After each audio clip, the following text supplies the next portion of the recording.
ঘরের বাতাসকে বিশুদ্ধ করে নাসা রেকমেন্ডেড এমন 4টি ইনডোর প্ল্যান্ট। প্রথমে আছে আমাদের সবার প্রিয় মানি প্ল্যান্ট। এই গাছের পাতাগুলো বাতাসে থাকা ক্ষতিকারক ফর্মালডিহাইড এবং বেনজিনের মতো পদার্থগুলো শুষে নিতে পারে। এরপর আছে স্পাইডার প্ল্যান্ট।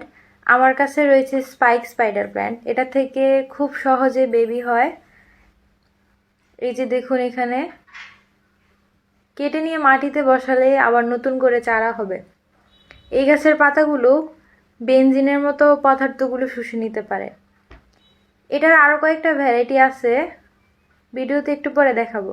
এরপর হচ্ছে ফিলোডেন্ড্রন। এটাও ইনডোর প্ল্যান্ট হিসেবে যথেষ্ট জনপ্রিয়। মাদার অফ টাং অথবা স্নেক প্ল্যান্ট। এই স্নেক প্ল্যান্টও ঘরের যে কোনো কর্নারে রাখতে পারলে অনেক ভালো। এরপর আছে এরিকা পাম। এই গাছটা সকালের রোদটা পাইলে অনেক ভালো হয় এটার জন্যে।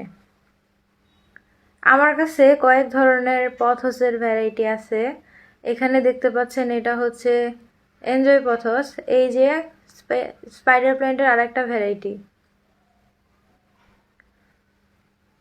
আমি মানি প্ল্যান্ট কয়েকটা পটে রাখছি। এই গাছটা আমার অনেক ভালো লাগে এই জন্যে।